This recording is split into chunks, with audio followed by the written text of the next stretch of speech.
Hey, welcome to It Came From GenX. Guess who's back? If you Look listened at last you. week, I know you thought you got rid of me. Stop the party. I'm back. What's up, fellas? Skidder, what's going on, man? Thank you for towing the line.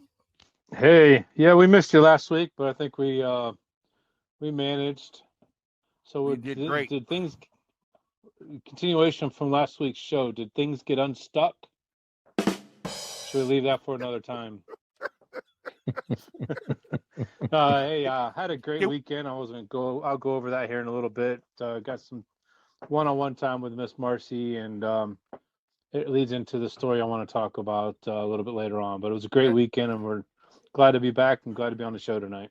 That sounds great. Good to see you. Fish, what's happening, my brother? Hey, man. Good weekend overall. Relaxing time. Went out to a local night at the races. Support a local youth football here in Kenmore area in Akron, Ohio, where we all grew up. Actually walked out of there with $100, so that was pretty good. Wow, A beautiful. lot of fun time with friends, and it was actually with the two guys that do the other podcast with Convincing Idiots. So Dean, Nick, and I, and our lovely significant others joined us. A lot of fun. Great. And I finally got to meet Dean. Yes, that's right. I thought we hit it off pretty good. He's pretty much what you see on the podcast. There's no acting right. there. That's we need to do something with both podcasts together. Oh Sure. yeah, with the significant others as well. Sure. Without question. So, all right, yeah, we'll plan it. Dean was tickled to meet you, Keith. By the way, he really enjoyed it. Yeah, I really enjoy having you guys. Which, by the way, it's been a couple of weeks, but thank you and Dean for coming out to my show. Sure. It was great to have you. That was a good time for me. I wish I wasn't so exhausted after playing, but that was a great time. I had a lot of fun with those guys and the young lady that was with them. I forgot her name. Megan. Meg. Yeah, she was great, Mm-hmm. and we had a good time. So, lots to catch up on, guys. Lots to talk about. So, Fish, tell everybody where they can find the show. We'll get cooking. All right. You might be listening to us on WMVU.org, Global Internet Radio, Mondays from 7 to 8 p.m. Eastern. Just pull up their site or their app. Play live now, and you can listen to us there, and also their other fine content, shows, music, etc. Listen to us whenever you want to on demand. We're on many podcast platforms. Google Podcast, Apple Podcast, Spotify, Verbal, Stitcher, Overcast, and more. Just give us a subscribe. And as we post new episodes, they'll pop in your feed for you for free. You can also listen to our podcast right on our Facebook page. It Came From GenX on Facebook. Just give us a subscribe right there on the page. As we post episodes, they'll pop in the page for you to listen right there if you prefer. All show information found in two main areas. Our Linktree account. Just search Linktree. It Came From GenX. You have a link to all our social media, including our YouTube channel, where we post all videos of our episodes there as well.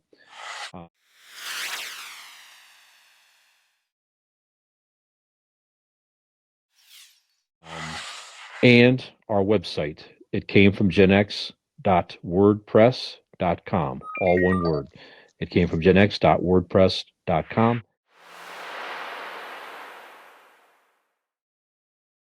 And all show information is there for you. Links to every episode on Spotify, links to our videos on YouTube, promos, bios, ways to help the show. Our Patreon account is there. If you wish to throw us a couple bucks, you can link to it right there on our website.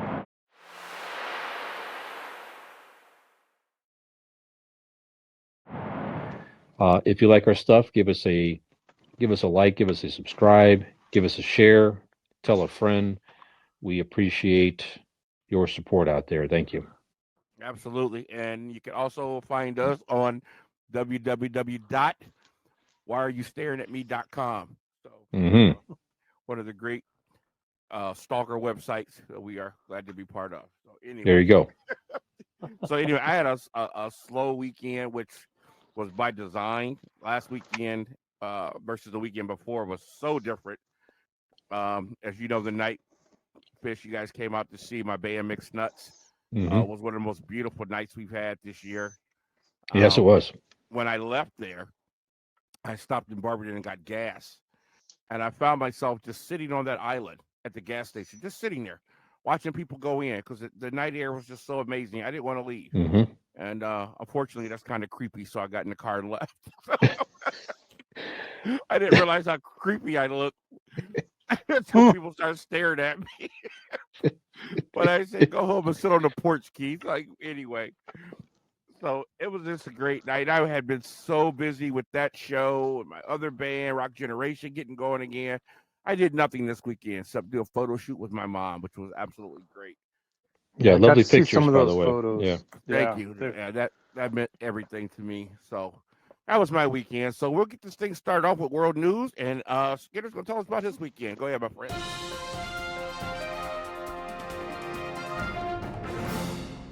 all right. Yeah, not much going on in world news other than Russia's invasion with Ukraine. So we're going to kind of steer away from that. But no, me and Miss Marcy got away this weekend to Niagara Falls.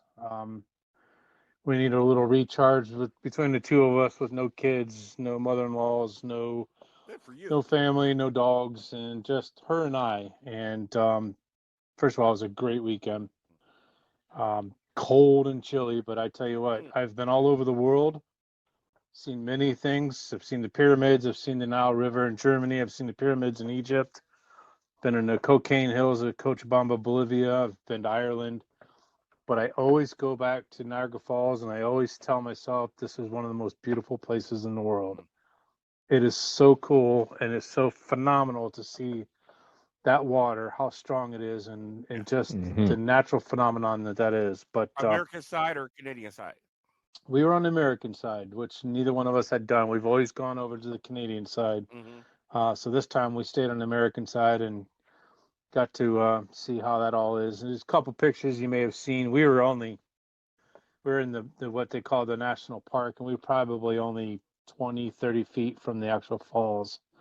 You can actually feel the rumble hitting you Yeah. as that water's falling. So, uh, what it leads to my story is, as we're driving from Ohio to New York, it's amazing what you see just in everyday life. Fish made a comment this morning when I told you guys what I was planning on doing. So we should talk about how to drive in Cuyahoga Falls, which is a chore in itself, which is Nobody where knows I how to do live. that. But driving from Ohio to New York, and you got to go through Pennsylvania, of course. It's like night and day how people drive here in Ohio and how they drive, let's say, in upstate New York where we were. For instance, we were driving by, and we're on the New York Turnpike to get to Buffalo. And if you see a car off to the side of the road, what's your first thing you're supposed to do as another driver? Is the state law, I know is that in Ohio, you're supposed to get over to make room for those people so they can either fix their car, or if there's a cop or state troopers assisting, that they can be safe. You don't see that here in Ohio. People just keep flying on by you. They don't get over. They don't give these people the respect they deserve or they need in order to be safe. But as we were driving, we were in New York. I saw a state trooper, and we first thought somebody was having a bad day getting pulled over. Well, come to find out, they only had three wheels on the car. So the guy was changing his tires. It was in the middle of a blizzard. It was cold, and you guys know how cold it was this Yeah. weekend. I got over as I seen him coming, and I look in the rearview mirror, and I look in my side mirror, and for at least a quarter to half a mile behind me, that lane was completely open. Everybody got over into the middle into the other lane to get, and you just don't see that here. My question is where is the respect? Where is the common courtesy of drivers today? Because we don't see it in Ohio. I saw it in New York. Everybody thinks New York has that stigmatism that they are rude people, that they are this, that, and another. But I tell you what, they're one of the best drivers I've seen in a while. Now, I don't know if that's the same in Manhattan, because I know Manhattan's a different breed. That's a different ball game. But when you're in the other parts of the state, I wouldn't mind driving in New York every day based on the experience that we had, even in the towns that we were driving through. Never had a problem with people cutting us off or doing, this, that, and other. But you go from Akron to Cleveland, you're getting yelled at and you're getting beeped at and people cutting you off. It's just a mess. And I'd like to see people get back to common courtesy behind the wheel, safer for everybody involved, and especially these kids that are trying to learn how to drive. It's not easy to drive in Ohio to begin with, but to learn how to drive in the snow and the elements that Ohio has, people need to slow down and be respectful. That's what I wanted to bring up today. Wanted your guys' opinion on that, if you've had any kind of similar experiences. Okay. Well, uh, certainly I understand what you're talking about. I spent a lot of time in Niagara Falls myself, and on the Canadian side, one of the coldest Christmases I've ever experienced. You guys know my first wife, Mary, and we decided to go to Niagara Falls Christmas time in a Camaro. Oh, great idea. That was brilliant. I was driving the whole time. She kept asking me if I wanted to drive. Nope, we're good. We stopped in Buffalo, took a rest. I was like, oh, I got this. Got it, and that's all I tell you. I'll let you drive for a little bit. She got in the car. Within 10 minutes, she screamed. I'd never seen anything like this. It went from clear weather to a white blanket. Mm-hmm. It was unbelievable. And we're driving 5 miles an hour. Trucks were falling off to the side of the road. And the good Lord just took us straight through on a Camaro, man, moving like 5-10 miles an hour. It was so scary. Mm-hmm. And we made it to Niagara Falls, and I've never felt cold like this in my life. It was like minus 17 below. Wind chill was something crazy. And I had a nice little leather jacket. So, yeah, that was really one of our more brilliant weekends. But anyway, if that being said, you know what, Skinner, it's funny you mentioned about the drive. I noticed the difference in driving from state to state. And you were right. Huge difference. When you said something about the New York thing, it made me think about how there are some places where you wouldn't believe where the driving is crazy. Now, we all know California is supposed to be. Yeah, I have never experienced it myself. I got 2 sisters living out there. They say it's just ridiculous. Wherever you got to go, plan at least an hour and a half to get there. You know, it can be 10 miles away. I couldn't take that. I would go crazy. But I also know some places that driving is insane, like Connecticut. And it's like when people get over in Connecticut, there ain't no blinkers. There's no nothing. They just get over, man. They also have unmarked police cars there, too. So that kind of evens it out a little bit. Mm-hmm. But I noticed a big difference when I went to South Carolina for the first time. I thought I was on a different planet because people would just stop for you to cross, walking through the parking lot of a grocery store or on the street. And I was like, this is crazy. I loved it so much. I'll never forget how I felt when I got back home and I went to cross the street and the car almost ran me over. I was like, wow, we really suck up here in Akron, man. Right. Very surprising how you see this. And I don't know what we can do about it because the culture just seems different in different places. Because I'm going to say this. Here in Akron, you know, I'm found myself being one of those people that if I see somebody walking across, I speed past them as opposed to stop. I caught myself doing that, and it wasn't out of rudeness. It was part of because that was the culture here. You know what I'm saying? It's just the way it is around here. Like if you're crossing the street, you need to stop. Let these cars go by first. Where it's totally different now in South Carolina. All traffic stops so everybody can walk across the street. And it is really weird, but it's just the God's honest truth. It's the culture here. It's not necessarily all about rudeness. It's just that's the way we drive. I think people need to learn how to tell time and leave 10, 15 minutes earlier. Yeah. Versus leaving 5 minutes late and you're trying to get to work on time. You definitely need to adjust to that. Get to your destination. Leave earlier so you have the time. Oh. Fish? How about you, Fish? Yeah, I'm with you. I mean, sometimes I see these people flying. Hell, I left the gym today, Keith, over at Planet Fitness. Some cat flew out of the parking lot. I'm glad I saw him. I had to stop. This guy flew straight across parking spaces and just straight out into the road without his brake light did not even light for 2 seconds. That's ridiculous. I'm thinking, where are these folks going that they're in such a rush on the expressway sometimes, and otherwise, I don't know. I do notice a lot of people do use their signals, though. I mean, when you're driving the expressway here, a lot of people do tend to use their signals and everything else. But you're right. I've been down to Georgia and a couple of times in South Carolina on the way down, and like you say, it is different. It's more of that hospitable attitude. They probably have to deal with a lot more tourists, and it's just something that they contend with. But you're right. You walk across the street. When I walked across the street in Savannah, everywhere, I did not worry one iota about people not slowing down and letting me cross. And you're right. You would not do that up this way. So yeah, just weird, just different. Question. You think it's because, like down south, there's like the hustle and bustle of everyday life is not there like it is here. Like we're always in a hurry to get somewhere, and maybe nobody's in such a hurry to get anywhere. You're more laid back. They enjoy life a little bit better. And that's part of it. You've never driven through Atlanta, have you? Oh yes. That's a whole nother ball game in itself. Oh yes, but buddy. You're right.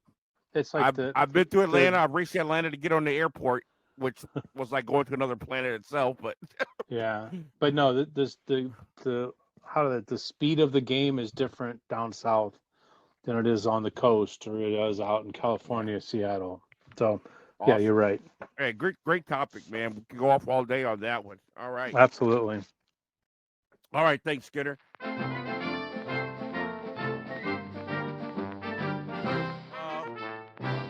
We'll get to some sports and some music here. All right, guys. Nothing happened today in the world of sports. Jeez. Nothing worth talking about. I'm just kidding. Wow, guys, listen. The quickest retirement in the history of pro football. Brett Favre got nothing on the kid here. Tom Brady, yeah, that's right, is back. And before we even get into it, I heard one of the great excuses today of why he announced his retirement so quick. And you know what? I believe it. What's his name? Starts with a B. He used to be the general manager of the Jets. He's on the NFL shows now. But anyway, not important. Well, they were asked, why do you think Brady retired so fast if he came back so quick? Obviously, his mind wasn't made up. And he said, you know what? Brady knew he was going to be bombarded with questions everywhere he went, everything he did about, are you coming back? Are you coming back? Are you coming back? And he thought it would probably be a great idea to just kill all that, say, I'm done. And that way he could take some time, enjoy his family, enjoy a vacation, and then announce he was coming back. But that way he just kind of killed the whole media fury and put it to rest. I thought that was kind of a smart idea if he did do that. Now, I don't know if this guy knows that for a fact, but anyway, guys, he's back. 23 years, still playing at a high level. We talked about that playoff game with the Rams, and we highlighted the fact that this guy almost made a comeback with a totally decimated football team. You know what I'm saying? And that's why he feels like he said, Tom Brady's words, there was unfinished business. I'm sure he felt like we were a better football team than the Rams, if healthy. We should have beat the Rams and should have went on to the Super Bowl. So 23 years, I don't really know much to say about it, except this guy is something we've never seen before. I look at him and LeBron James as similar entities. LeBron James, 18 years, played at an unbelievable high level, which is ridiculous. I saw a stat that showed different legends, their points per game at the same age. It's not even close. It's not even Jabbar, Bird, none of them. Nobody who played that long is even remotely doing the production that this guy is doing.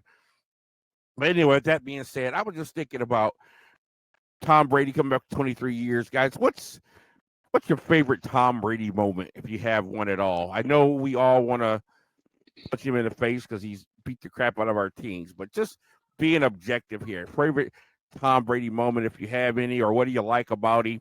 We'll start with you, Skinner. Eli Manning beating him in the Super Bowl.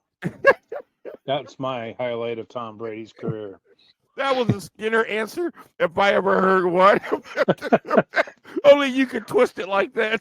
Not what I meant, but you did answer the question.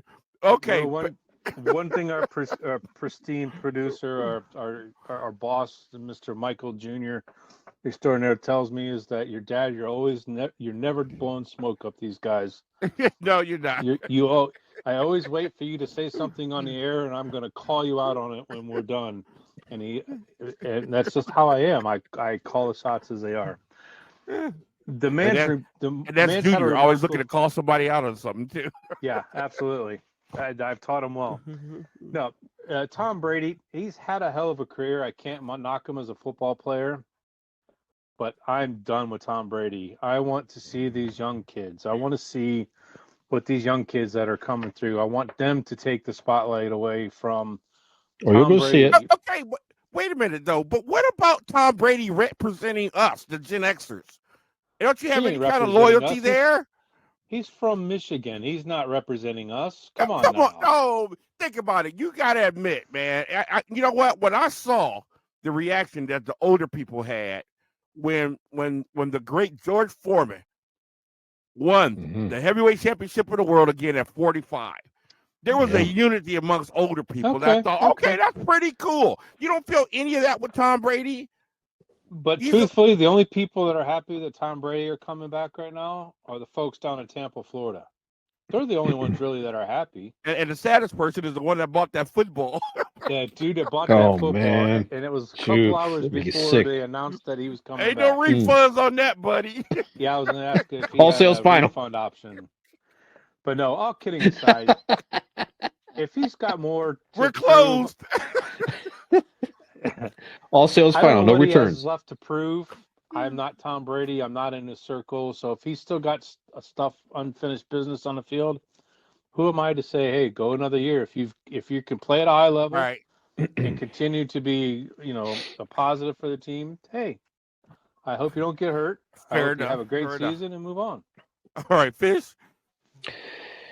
It's like we talked about this before, but sports fans are funny in many respects. It's it is so hard for the average fan to appreciate long-term greatness because we get weary of seeing the same team and the same people all the time. Where on the flip side, that requires, as we know, a lot of work and dedication and hours. And he has done that. He has achieved a level that we'll probably never see again in football, at least not anytime soon. I mean, who knows? I agree. And if he's got the fire in him to come back and play, hey, what the hell? And as far as favorite Tom Brady moments, I mean, I tended to root against him and root for the underdogs and teams that played him in the Super Bowl. It just, But you appreciate it. I appreciate it. There is not many. You think about the number of NFL quarterbacks in their careers that were able to achieve a back-to-back Super Bowl victory. Very few. And that is a highly esteemed. Yeah, you're talking what Bradshaw, Montana, Aikman, and Aikman. Not many of them have been able to do that. That's a lot around them as well. That's a great teams around them and a lot of things coming together for a couple of years. They're making a run, but that I don't know. What the hell? It's fun. Yeah. What the heck? Okay. I certainly understand what Skinner's saying, but I tend to agree with you. You guys heard me say this a while ago. I've learned to not hate greatness. And regardless if it's somebody who's abused my team or whatever, I learned to appreciate greatness because we're living in a part of history, that we'll get to talk about, Yes. And to say that I saw a guy play until he was 43, 44, 45, play football at quarterback, I don't know, but our kids aren't going to be able to say that. You know what I'm saying? Like you said, I don't think we'll ever see a guy like this. And to think about it, it's not like Tom Brady just said, I'm going to go play football, and he just shows up. The level of preparation that he's going to have to go through to get his body in shape, his mind in shape. I mean, this guy takes hits for a living. This guy takes 320-pound linemen running full speed, trying to knock his chicklets off for a living. That's incredible at his age. So I'm like, hey, go as long as you can go because this is something we'll never see. It's just like I said with LeBron. I mean, dude, just keep doing it because this is amazing. When it's all said and done, I hope the whole who's the best Julian Jordan thing stops, and it, just appreciate LeBron for what he did. Sure. For what he's done. I think he's making his own mark. So interesting to see where this is going to go, and if they get a healthier enough team around him. They got some serious O-line issues and some salary cap issues, but we'll see. Yeah, if he felt he was going to go out there and embarrass himself, he wouldn't go out there. No, not at all. Not at all. He's not. He's certainly not in it for the money. I mean, and he's. we saw his last touchdown pass was beautiful. The arm strength was still there. So we'll see. Okay, guys. Other big news in football. Of course, free agency started, and a lot of things happening that have to do with Fish, your Cowboys, Skinner, your Browns, and my Steelers, and even some direct correlation between the Cowboys and the Browns. So first, we'll talk about Pittsburgh. We saw Aaron Rodgers resign the other day. We saw, or was announced that he would. We saw Russell Wilson get traded to Denver. And so we saw the big names, or at least two of them, as far as quarterbacks go, get off the board. And, of course, today the Pittsburgh Steelers signed Mitchell Trubisky to a 2-year deal. This did not surprise me at all. I would have been surprised if they would have got Aaron Rodgers or Russell Wilson, because it's just not the Steeler way. They don't give up draft capital, not the kind of capital these guys are demanding, and especially Deshaun Watson. They're talking like 3 first-round picks. No way. No way. And I'm going to be real fair and honest. The only thing that bothers me about that whole thing, I saw a quote from the general manager of the Steelers who said something about the Deshaun Watson didn't hold up the standard of being a Pittsburgh Steeler quarterback, which I thought that was very hypocritical, seeing the legal trouble that Ben Roethlisberger got into. So I thought that was kind of a lame statement to make, dude. Just come out and say we're not interested in Deshaun Watson. You didn't have to try to, make some kind of political statement, but whatever. So that being said, Mitchell Trubisky to me seems like the right move for the Steelers. We talked about Trubisky during our football show, and I've always been a fan of his. Thought that with the right team, this kid could do some good. We'll see. He's never had this talented a team around him. He's got a running game. He's got great wide receivers. Got a great young tight end. They just got to get the O-line together, of course. And I think he's the right move right now, because I hope they don't go into the draft and get make any moves to get Pickett or any of these other guys. I think there's going to be much better talent next year, including our own Stroud from Ohio State, if that's even a possibility. And if they can make a big move for that kid or the kid from Alabama. But I think a Trubisky would have been smart. One of these mid-level guys haven't proven themselves yet. Didn't cost a whole lot of money. We can talk about that, guys, but also Amari Cooper from Dallas Cowboys. He's been moved to the Cleveland Browns. And Skinner, your Browns needed him because we saw Odell Beckham go last year, and now Jarvis Landry is going to be traded. So a whole new look on the wideouts. He was released today. He was released. Oh, yeah, released actually. Yeah. So a whole new look for the wideout situations in Cleveland, and of course Dallas. They re-signed Gallup, and Cedric Wilson's left. So Dallas has got to make some serious moves in the draft as far as wide receivers. So thoughts on free agencies or any of the other stuff that happened? Fish, go. Trubisky, he did take the Bears pretty far in the playoffs before. I thought so, yeah. And they really should have won that playoff game against Philadelphia years ago with that crazy field goal miss. But anyway, yeah, it just seemed the coach gave up on him, and there's some talent there. So you're right. If there's one team he's going to have a real chance with, Pittsburgh's certainly a great option for him. Like you said, he's going to get coached. He's going to have the support around him. Yeah, we'll see what happens. Cooper just wasn't getting the throws in Dallas. I mean, you got CD. There was just too many. CD Lamb is there. He's a primary target. You got that the tight end. I can't think of his name right now, but that guy's a rising star. Yeah. So it just too much to spread around, and Cooper was due too much money. Way too much. And I think he'll be a fine fit in Cleveland. The guy can catch the ball. The guy can run a route. Yeah. So he's got a great opportunity in Cleveland to be the number one guy there. So certainly that's what they're bringing him in there for.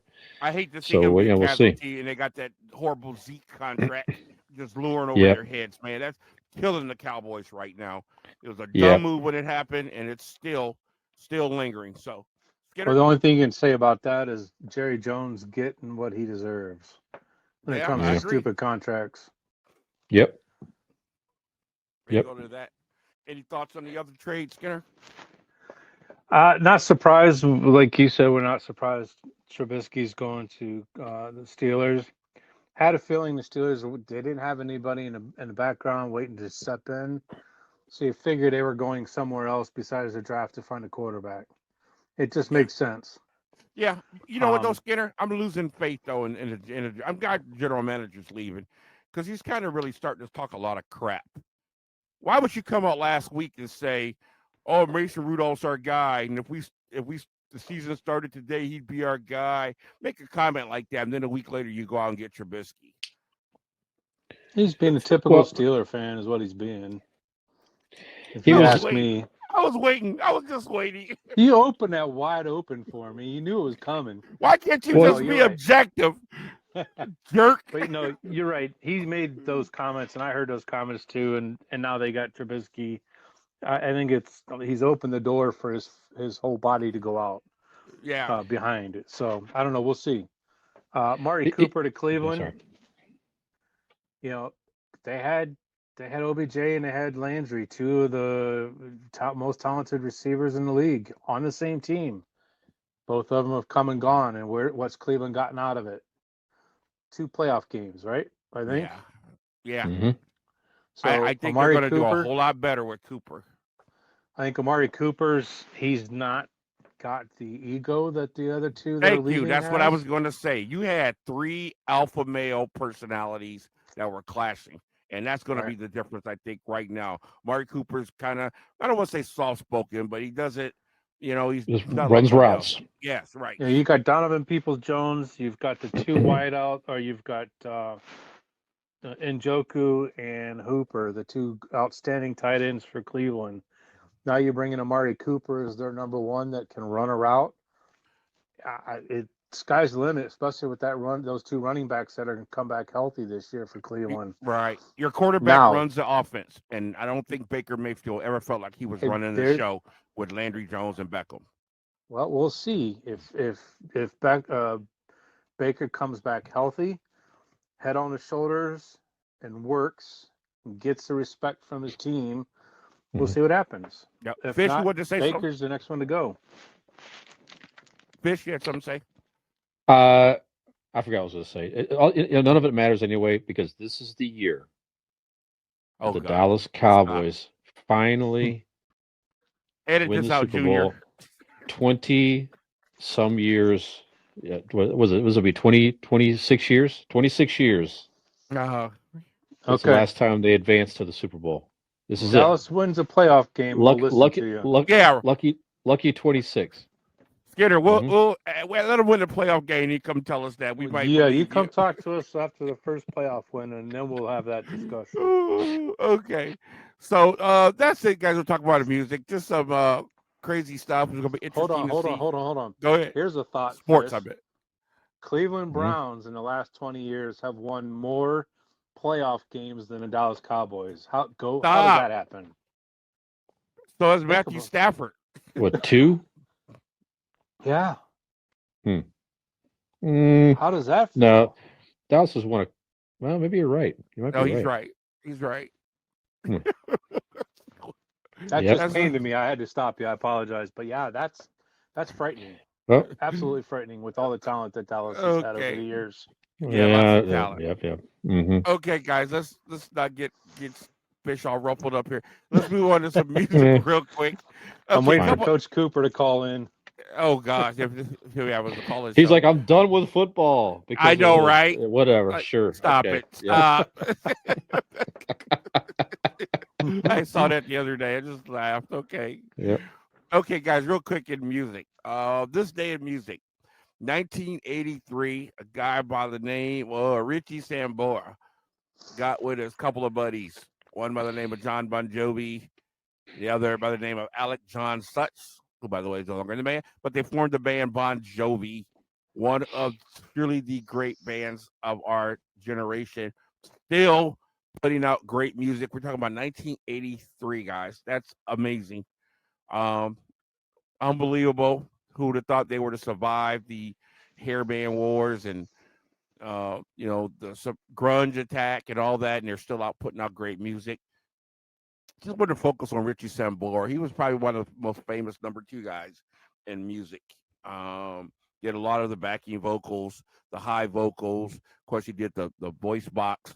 He's famous for that as well as his guitar solo. Mm-hmm. Just thinking about that number 2 guy who seems to be the right-hand man of the lead singer in music. And I wanted to ask you guys if you had a favorite number 2 guy or a favorite person in the band that wasn't the lead singer.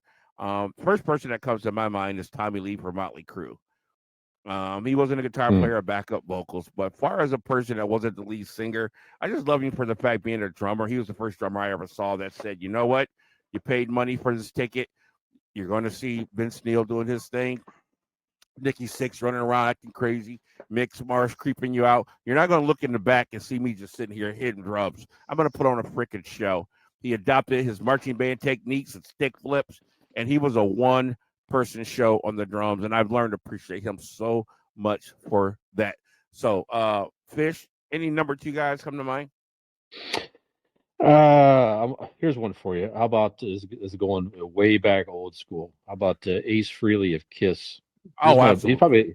He's probably a number 3 guy, but Kiss You and was millions never. of others. Yep, Kiss was never as cool. Period. When Ace Frehley left the band, flat out.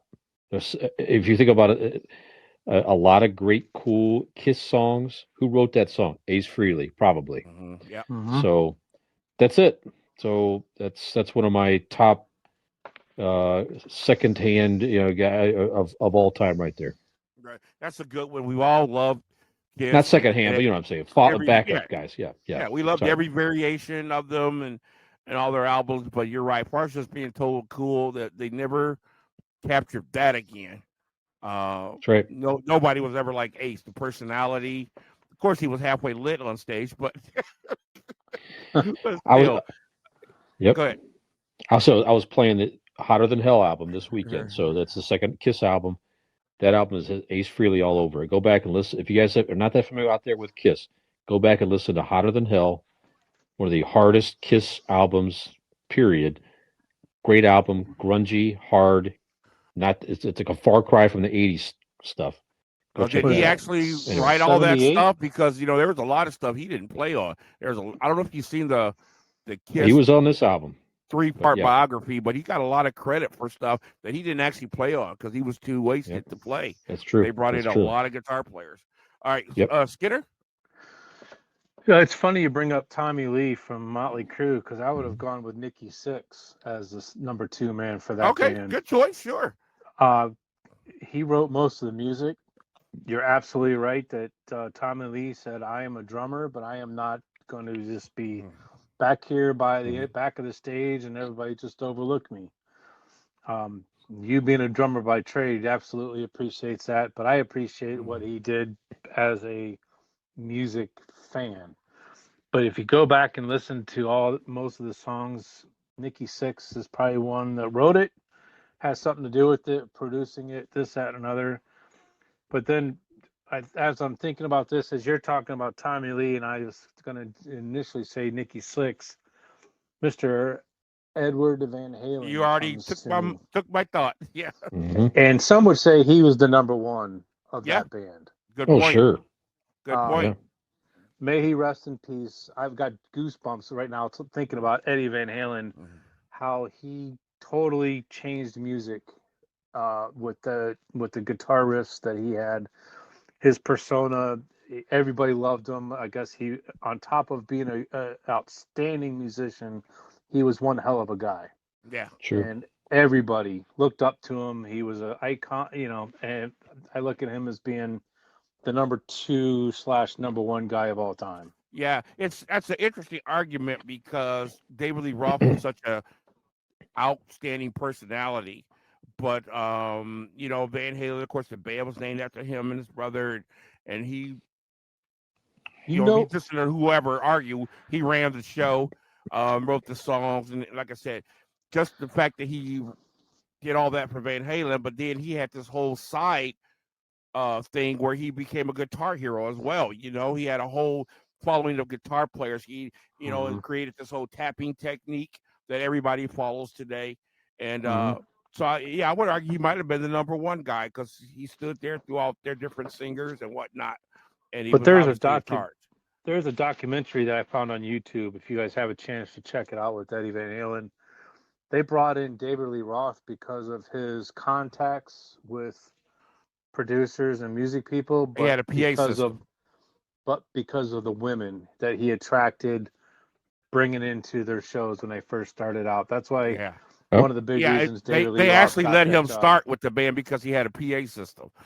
Yeah, which was it's pretty amazing. Common thread with a lot of bands. If you got a PA, you're the singer. So that's funny. That's what Keith told me why he invited me to join this podcast. Actually, the football podcast, and carry over to this one.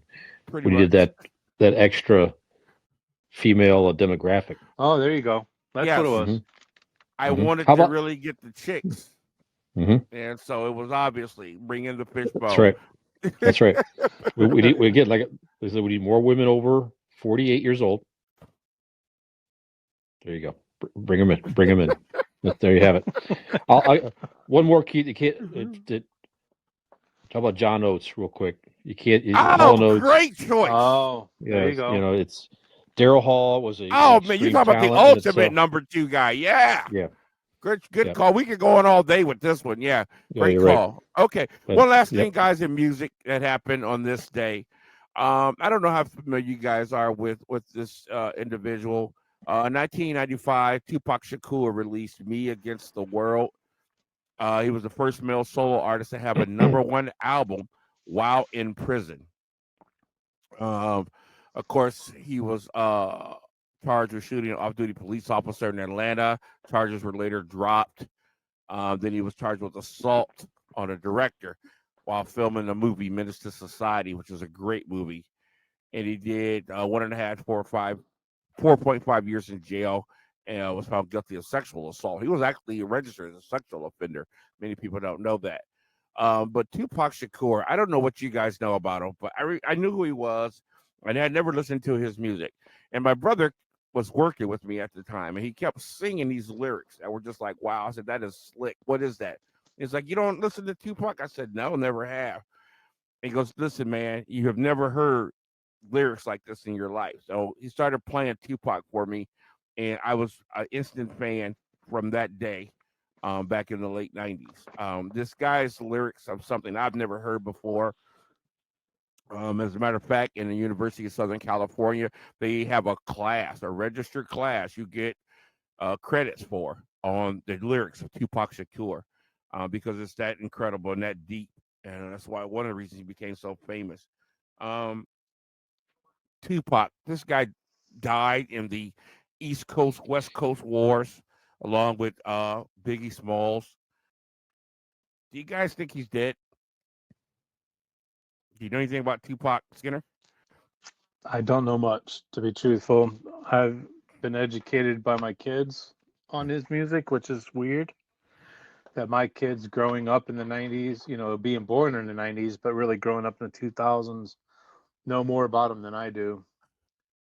There's so many conspiracy theories out there in publications thinking that he just was done with what he did, what he wanted to do. To save his own life and career, he decided to say, enough's enough and is gone. But I don't know how you can be gone for 25 years and not be seen by one person. Yeah, where's the money? He's dead. Fish. Yeah. Mm-hmm. Yeah, my theory is he's hanging out with Elvis. Without question. Yeah, have a nice quiet life. Yep. Yeah, Elvis and Amelia Janis Earhart. Joplin. Yes. Yep. That's right. Okay. That's right. I tell you what, I'll send you guys some stuff over my favorite Tupac, just the lyrics in the albums. The guy really kept it real. He had 2 sides to him, where he was this unbelievable poet, and then there was this street side where he just said the most ignorant, stupid stuff and did the most ignorant, stupid stuff. But I guess that's what was in him. So I guess we'll just learn to appreciate him for what he was. So also, guys, Michael Jackson on this day. I did not know this, but this was the time that he was going through his child abuse thing, and I didn't know that the British British military veterans had come together 2005 and attacked him for wearing the military badges on his outfits while going through the child abuse trials. I know this could take up a whole show, but just real quick, and we're going to start off with Skinner. Do you think Michael Jackson was guilty of these charges?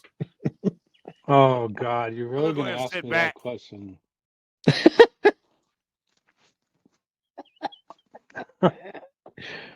And per your contract of this show, yeah.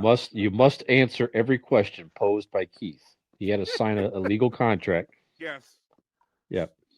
You know, my mind tells me one thing, my heart wants to tell me something different. I'll just answer it that way. Too Okay. many circumstances lead you to believe that he's guilty as hell. But as an entertainer, as at the time he was a family man, which I know that doesn't mean shit. I would like to think that it was false, that he wasn't. But Okay. Fair enough. I appreciate that answer. Before I even go to Fish, let me give my opinion on this. I'm going to say absolutely 100%. No, he didn't do it, and this is why I believe it. Michael Jackson was controlled. That's obvious. If you don't know that, then you don't know anything about music. Talk to his family, talk to his interviews. He was a controlled person. He made a lot of money for a lot of people. Forget the money he made for himself. He made a lot of money for other people, so he was a controlled guy. They controlled what he did, where he went, what he said, who could come see him. And when he bucked against that control, that's when things start going south for him. And of course, you get attacked by the thing you love the most, which for him was children. One thing about abusive children, abused children don't get abused by children very often. Michael Jackson was a child in every sense of the word. He never had a childhood.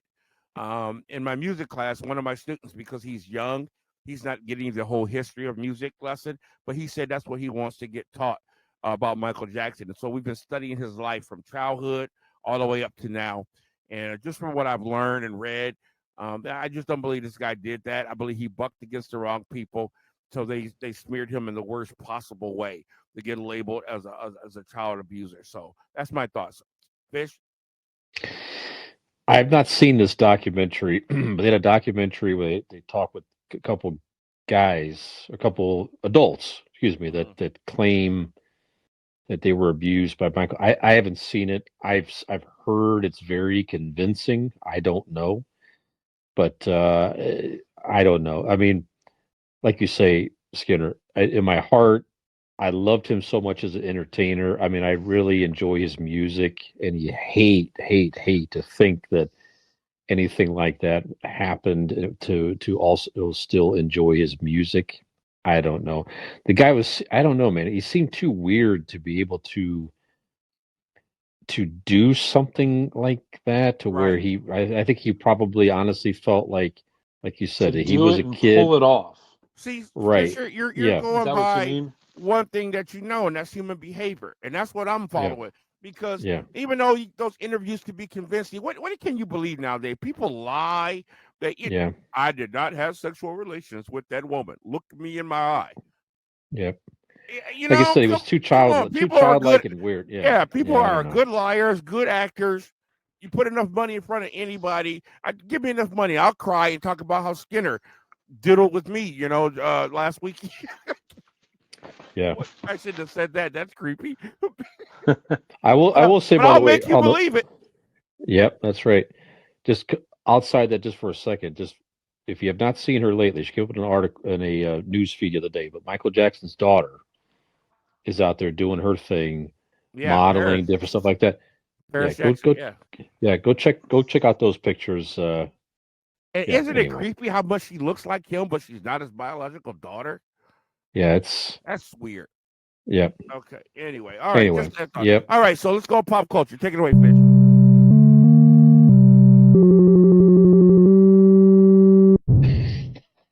Nice segue. Yes. Wow. Gee, I was trying to think of it. Nah, I won't even joke about Yeah, I it. was It's about to say. nothing I to was going joke to say about. something. I'm gonna let it go. Yeah.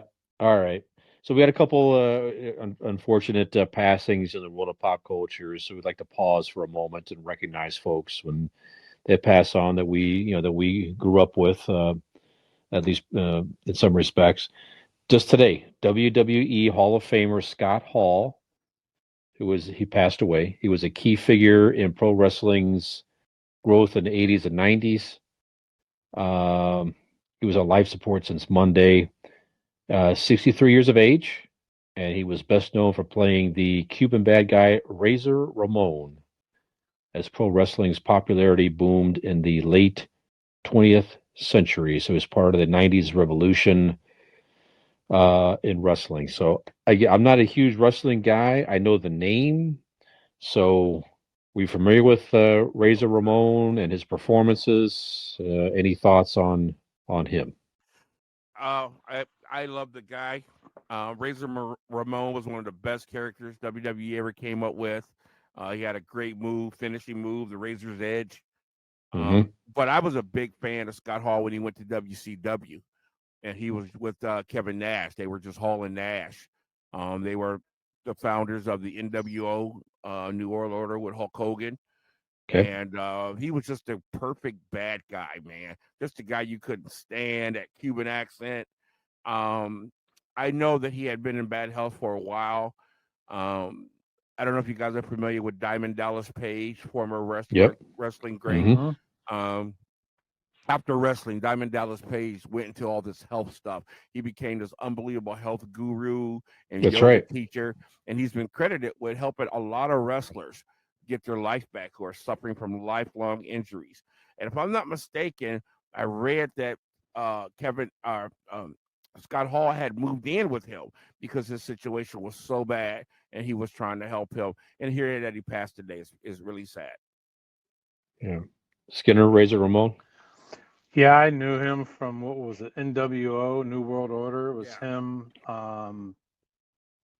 Hulk Hogan, and I can't remember the other Kevin big Nash, guy. Kevin Nash, and then I think they Kevin had like Nash. 20 Yeah, members.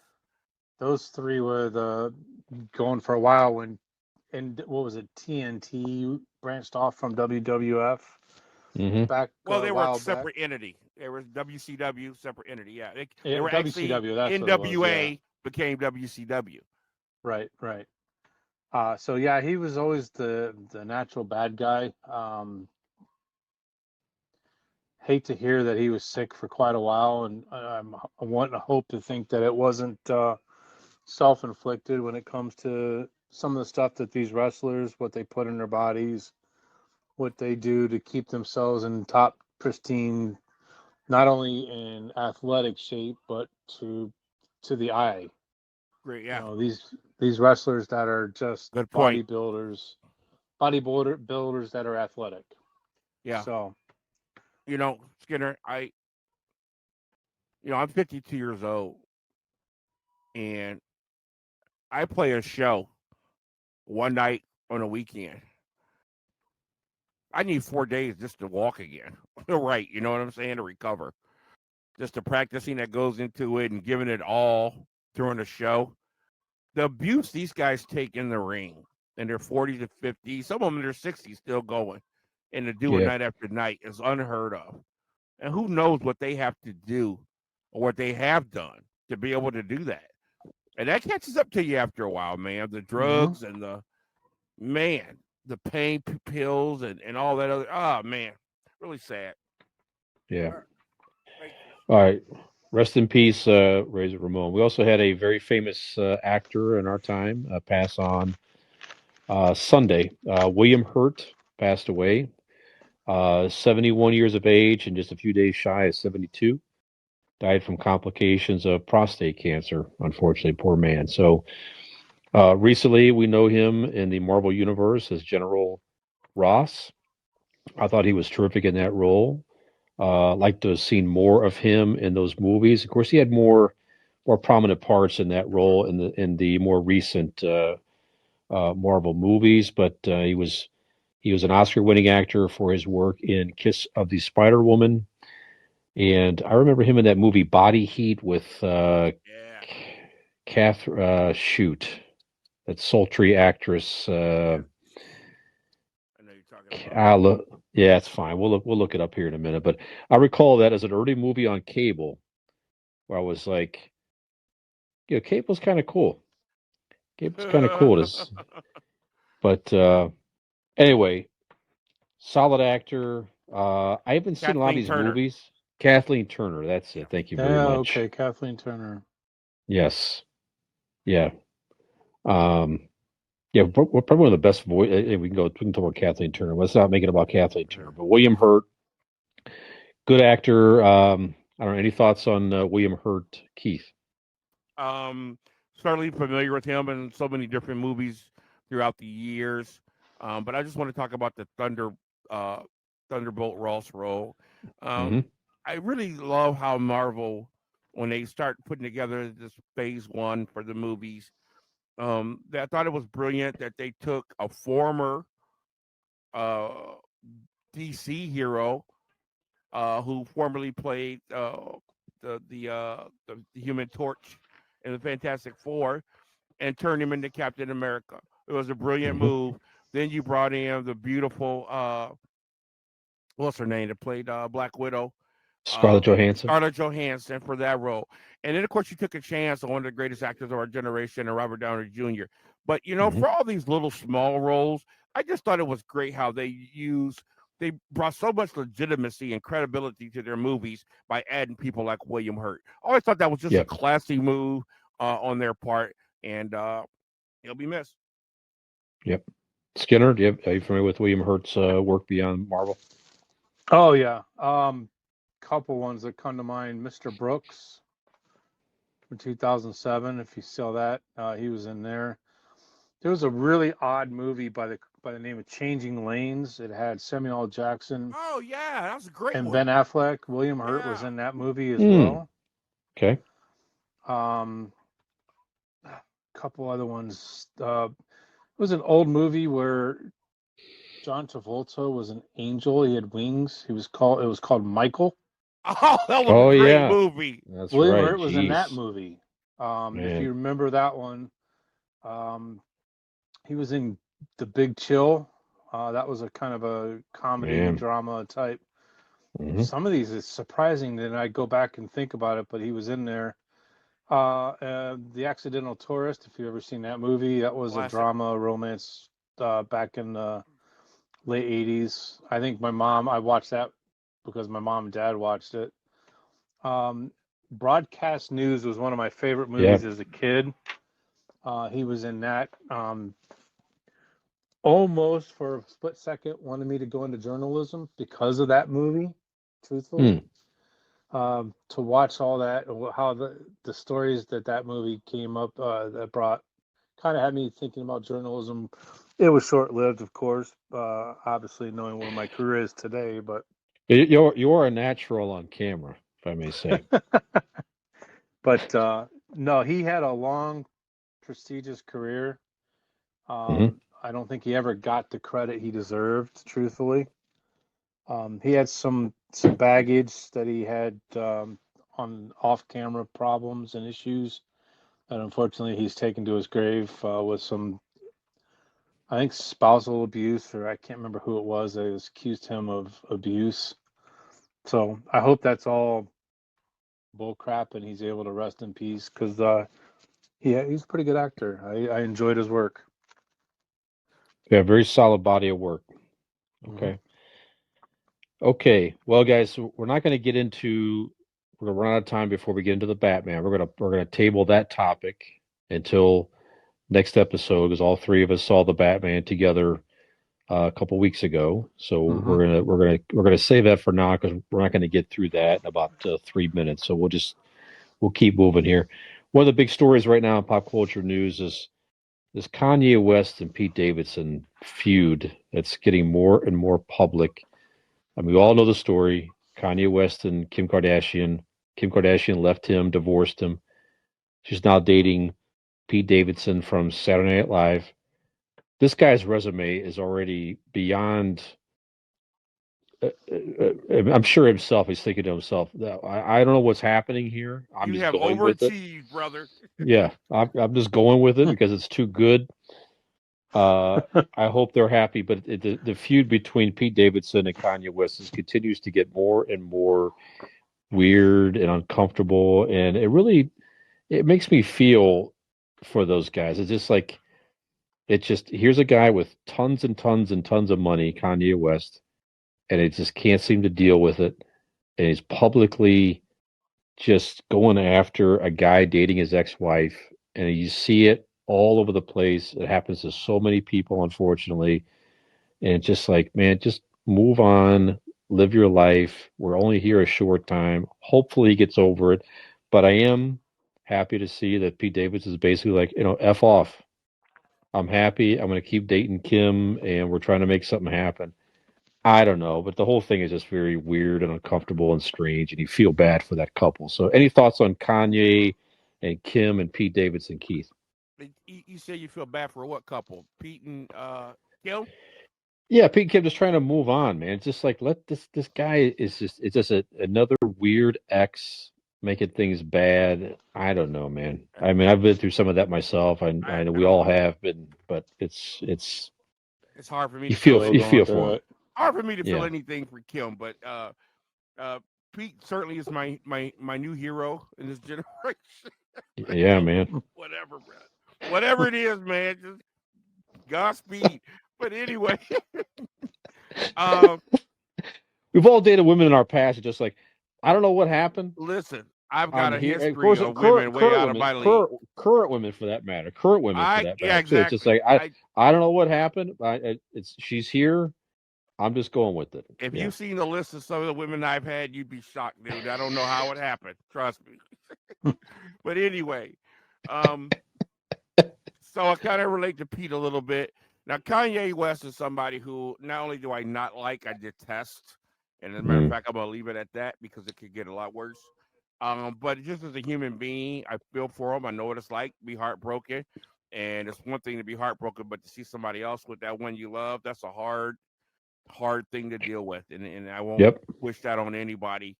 Um, but this is getting a little out of control. Pete Davidson kind of started it, though. I don't know if you knew that or not. But this was before anybody knew anything about him and Kim. If you go on YouTube and look at Pete Davidson's rant on Kanye West, while they were still married, while Kim and Kanye was married, he did a whole thing on him. And it was really funny. And so he kind of opened the door. But the dangerous thing about all of this is both these guys have amazing vehicles to attack one another. Kanye with music videos, and then Pete being a comedian, which gives you carte blanche to say anything. He has Saturday Night Live, which they don't care. Just bring in the ratings. You want to go off when Kanye do it. And I think that's the kind of scary part because this could get out of control, like you said. Yep. Skinner, any thoughts on all this? None. All right. None, truthfully. All right. Not a Kanye West fan. I think he's a individual that has way too much money and don't know what the hell to do with it. And uses it for the wrong reasons. So I'll leave it at that. All right. Okay, we are almost just real fast. I will say just two recommendations of movies I saw recently. The Underdog, which is the Kurt Warner story.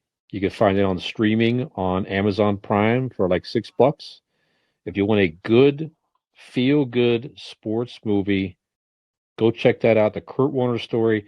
It's like here's a nice man and a nice woman find their way together, struggle. He sticks to his dream. He makes it, becomes a Hall of Fame NFL quarterback. So go check that out if you want a nice feel-good movie, a little tearjerker. I watched that last evening. And if you are a horror fan and you like the old school 80s feel slasher type movie, there's a new Texas Chainsaw Massacre movie on Netflix right now, which takes place several years in the timeline after the original Texas Chainsaw movie. They refer to the movie. One of the characters comes back and makes an appearance. I don't know if it's the same actress or not, but it's an older lady. It's supposed to be the surviving lady from the original movie. Comes back in this.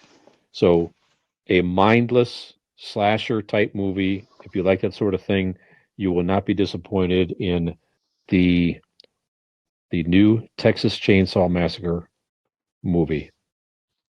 That's what I got. So, like Leatherface may cut a human in half with a chainsaw, it is now time to cut to the end of this particular episode of It Came From GenX. And we're going to throw it over. That's right. For somebody do a worse segue than Skinner, but you just did it. There you have it. That's not my best, not my worst. I've done worse. No, you're right. You're right about that. So Here we are at the end of it, fellas. We're going to throw it over to Skinner. Take us out. Welcome back, Keith. We missed your brother last week. Glad you're back. Missed you guys, man. Had a good week. Working hard. We'll call it an evening with Fisher's wonderful ending to the show. So for Brian Fisher, Keith Porter, I'm Michael Skinner. We are the fellows from It Came From GenX. This is Friday We appreciate 13th. you. Today is the 14th. So with that being said, Happy St. Patrick's Day to you all. And stay Yes. safe out there. Have a great week, folks.